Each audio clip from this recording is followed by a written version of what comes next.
I used to be a nationalist until I started to contemplate about the real consequences of climate change. Climate change is very real. You have to understand that. It can severely impact our lives, the lives of animals, the lives of fishes, the lives of everything and everyone in this planet. And I was just thinking that the pollution, the things that are going on in India, which is my neighboring country, is severely impacting my country, Nepal. All the industrial activities that goes on in India is impacting Nepal. And I understood why there is such an emphasis on global governance, why there is such a repulsion towards sovereign nations, towards just balkanization of the world, right? We humans had to do good things in this world very fast, or else everybody is in trouble.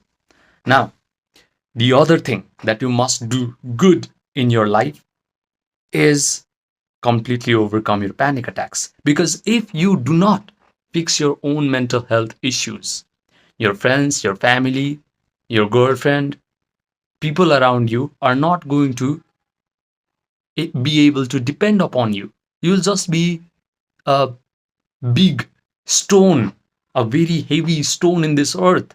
No use. Just a 6 feet pile of meat and shit. That's not why we are here for. We are here to serve other people. We are here to spread happiness. Now, having said that, there are two things that you must do in order to change your mental health, in order to upgrade your mental health. And not only are you actually going to change your mental health by doing these two things, you are actually going to change your personal world as well.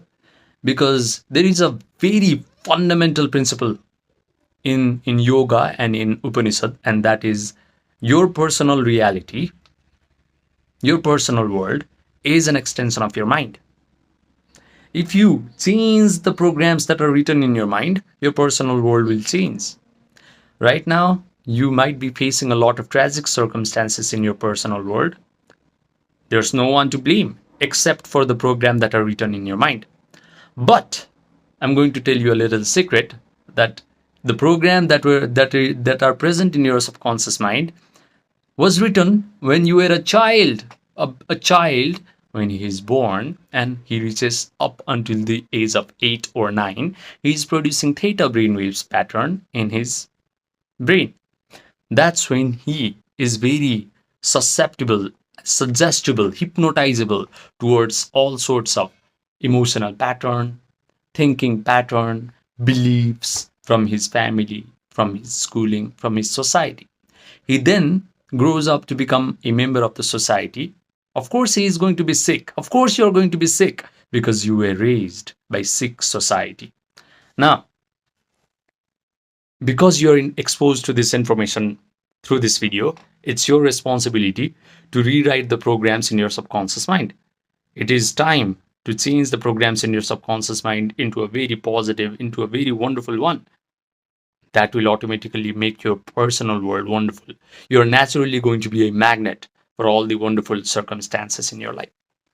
So, if you understand this, now let's go into 2 steps that are actually going to help you reprogram the subconscious mind. The first step is Yoga Nidra. People like Dr. Andrew Huberman call Yoga Nidra as non-sleep deep rest protocol. When you do Yoga Nidra, what you're doing essentially is you're closing your eyes, you're putting your attention all over your body one by one until you achieve a state of relaxation. Now, you might be scared to just close your eyes and sit still, but hey, you have to do it. You must muster up the courage and just sit your body down and do this step in order to overcome your panic attacks. When I was starting out in my meditation journey, I could not sit still for 1 minute.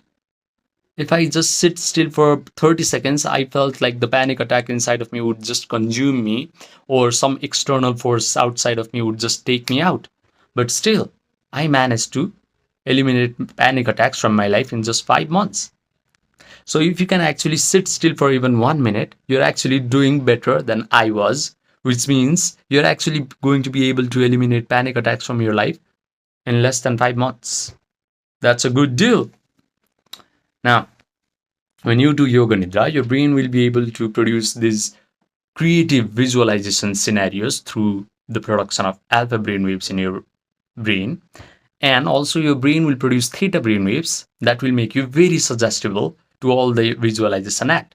Now, when you visualize that you're having a wonderful life, your girlfriend is complimenting you on how peaceful and how relaxed you are, you're having the time of your life in the place that previously used to trigger your panic attacks, and you're saying to your friends and family, guys, you do not have to worry about me. I'm fine. I do not go to therapy sessions anymore. I do not buy anxiety pills anymore. All that visualization will actually be programmed into your subconscious mind. When you actually visualize things after doing yoga nidra, make sure you involve all the sensory vividness to your visualization. The things that you can see, hear, smell, taste, touch. That will make your visualization, your imaginal act very strong, and your brain is so objective that it cannot differentiate between a strongly visualized act and an experience that you have in this three-dimensional world. So, what you must get really good at is just holding your attention on this wonderful imaginal act and keep on mentally rehearsing it, because you're going to derive feelings from it.